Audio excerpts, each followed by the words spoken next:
Okay, so guys, more tayo. Ito. So, China. From China. So, mabibili siya ng 2.6 plus. So, nakaano tayo. Nasa 2, ganun yung range niya. Ayan. Tapos, ito yung print head. So, silyado siya guys. Ayan. So, kita nyo may moisture siya. So, guys, tinest nila yan. Diniklag nila muna yan bago i-deliver. So, tinetest nila yung product. May liquid solution yan guys. Kasi nga, malaga meron ding liquid solution yan guys. Kasi, hindi po pwede yan baka mamaya plug. Or, tinetesting nila muna. Baka kasi maibigay nila. Ito kasi galing China pa eh. Galing ibang ano to. China lang talaga nag-produce ng mga ganitong Epson. Epson is Japan technology pero producted. Tignan natin kasi parang i-declap ko rin to guys. Testingin ko pa lang. So dumating ito nung isang araw lang. So 1 day lang nalipasan tapos i-testing natin. Pa 2 days ngayon. Okay. So ito yung print head niya. Paano hindi po masisira? Pigment yung gamit. So sa pigment, yung ink na pigment po kasi ay nagiging rubberize. Pag naging rubberize po siya, ang hirap na po i-dissolve kahit po lagyan ng liquid na special tools na liquid solutions, hindi niya kayang i-dissolve. So yun po ang naging problem. So ito po yung samples. So ginawa ko na yan, binabad ko na ng ilang araw yan. Wala talaga. So yung remedy, ito po yung examples niyan. Ito yung binuksan kong print head. Ito yung, so yan, 4 na colors po yan. Blue, black, magenta, yellow. Yan. So dito dadaan po yan sa kanilang mga nozzle, sa kanilang mga yan. Yung mga pipe na yan. Tapos dadaan po dito sa filter yan. Tingnan nyo gaano kanipis ang filter niya. Hindi nyo makikita tagusan, ito yung butas niya. Dadaan po yan dyan, sasalain itong filter.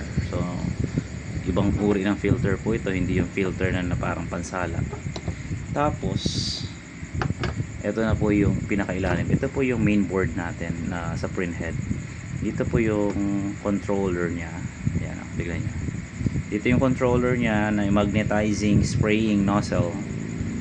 So nagmamagnetize po yan or commanding to spray nozzle.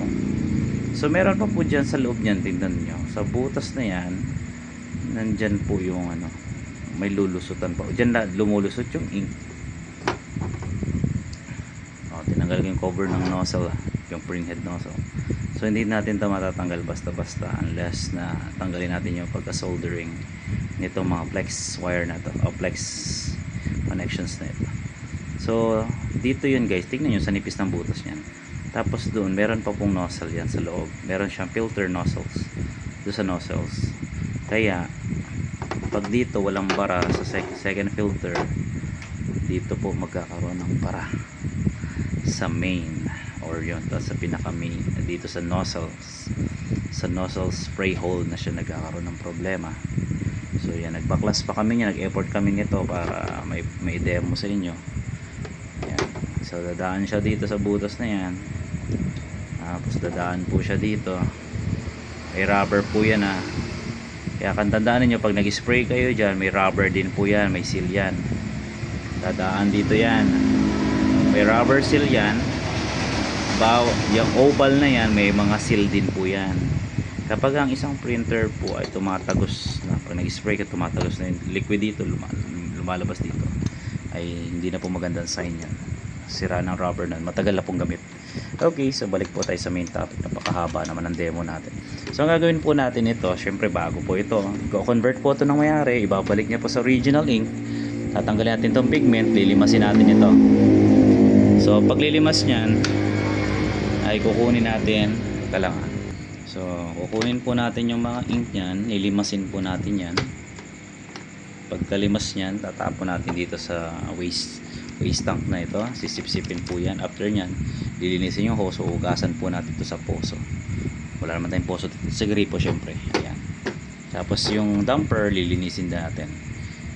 Okay, so ito yung damper. Sa damper guys, may filter pa yan. Ayan. So guys, kaya tayo bumili kasi hindi na 'to magagawa. Hindi na talaga siya magagawa. Tatlong colors na lang talaga ang gumagana diyan. Yellow, magenta, tsaka blue. Yung black talaga sobrang clog kaya hindi wala tayong magagawa. So papalitan po natin siya nito. Ito kasi in order talaga namin para matest natin kung kung okay. Pero positive naman yung review na working naman. So sige, diretso na po tayo. So talagang last options po natin, bibili kayo ng bago. Tanggalin nyo po muna yung mga ink na naging cause ng pagbara. Halimbawa, ito bumili kayo na diagnose. May printer kayo na na-diagnose nag-clog. So hindi na po maganda yung kanyang tawag dito, yung kanyang ink. Pwede niyo na pong palinis. Tapos maglagay kayo ng ink na bago. So ang ink po dapat 1 year lang pinakamatagal, dapat consume niyo siya. 6 months to 8 months to 1 year po ang pinaka maximum na tagal niya. At dapat nakalagay lang po siya dapat sa tamang temperatures ng hot and cold. Hindi siya po pwedeng mataas ang cold. So sa resistance niya ng lamig at saka sa resistance ng init. Okay, so kaya nagiging nade-dissolve yung liquid, nagkakaroon po ng pagtuyo or drain na bumabalik po siya sa chemical form niya. Okay? So ang dami nating scientific So lilinisin na natin po ito, lilinisin natin yan, and then tomorrow i-deliver natin yan. Okay, ito sa clinic po to eh. Okay, sa Priowell. Sa clinic po yun, sa Bansod ko pa i-deliver yan. Okay? So i-drop natin dito. So gagamit po tayo nito, syringe na to. So mahabang syringe po ito, nabibili po ito. 6 mahal nga lang po yung ganito. Parang mga 40 pesos online din. So igupin natin isa-isa yan, tapos igupin natin dito para babaklasin natin yung line, tanggalin natin yung hose. Tanggalin yung hose naman ang lilinisin natin, baka may bara.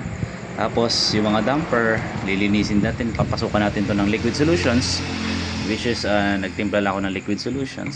So gamit po kayo ng 50% alcohol tsaka 50% na distilled water para iwas kalawang.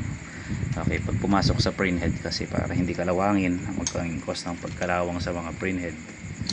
Okay, sige, let's go po. So tignan nyo yung ink ko. Wala na po akong siniwat ng ink ko, tignan nyo, pero nangingitim pa rin siya. Sapal niya na po yun. Diba? Wala na pong ink yan, pero yun o, dumidikit pa rin kasi nga rubberized po yan. Papakita ko sa inyo ganyan o, pag bumarado po yung ganyang katigas, kalapot, hindi na lapot yan, rubberized na po yan, pigment po yan eh. Okay, o yan o, pag yan po ay pumasok doon sa nozzle, patay na tayo dyan. Kasi dapat ito po, pag kayo ay gagamit ng pigment ink, make it sure, business po talaga dapat dapat laging ginagamit. Imagine niyo yung waste ink pad po dito bago pa, diba? So dito na natin sisip-sipin, din na natin sisip-sipin papunta dito para hindi po tayo makadagdag ng dumi sa filter. May filter po kasi yan eh, para hindi tayo makadagdag ng dumi. So dito na natin silang hihigupin. Okay, so yun lang tips So ayun na guys, ayun na, lagasan natin, kita nya. So ganyan na lang talaga yan. Ayun, natanggal natin ng dumi-dumi, patutuyuin lang natin. Pansinin nyo dito guys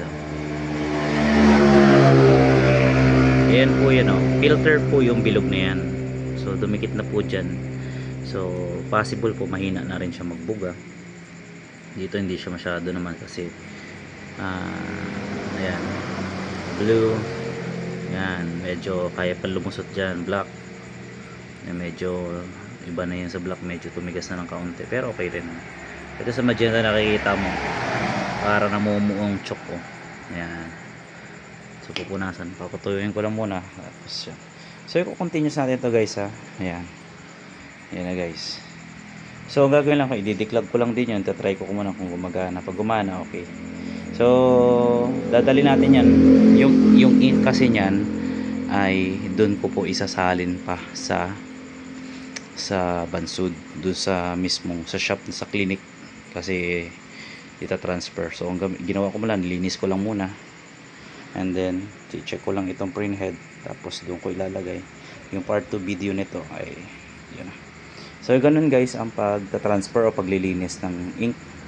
Kaya payo ko lang po kung gusto niyo talaga ay mag-isip na po kayo kung pigment ba talaga, universal, original ba talaga, para hindi na kayo magpalinis. Well, kung gusto niyo magpalinis, meron pong method, meron pong way. Ayan, so yan lang guys. At medyo pinakamahirap nito maglinis kasi umorder ulit ako ng isang print head pang L3210. Ito L120 series, L3210 naman, nandun yun. So medyo malaki ang tangke nun compare dito. Ang dali-dali lang nito, doon malaki ang tangke nun, tayong babaklasin, tagal din patuyuin. So matagal din siya guys, 1 day din po inaabot pagpapatuyo. Okay, so maraming salamat guys, hanggang din naman na yung video natin, and see you in my next video. Wait for this part 2.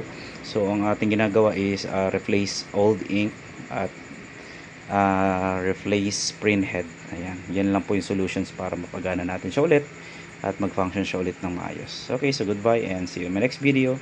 Abangan nyo yung second video, part 2. God bless. Don't forget to like and share and subscribe. So ito na guys, nandito na siya. Print tayo. Nozzle line lang. Hintay natin. So ito na, ibalik na natin. Epson. Kalang delay lang. Maintenance, nozzle line. So may kabit na natin siya. Yung print head, bago na po rin ang ink niya, napalitan na rin ang ink. Test na.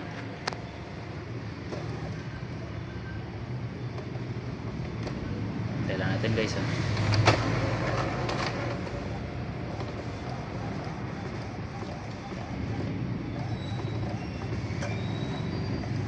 So ito na yung bagong print head. Okay, linaw. Thanks guys for watching. Thank you. So please subscribe.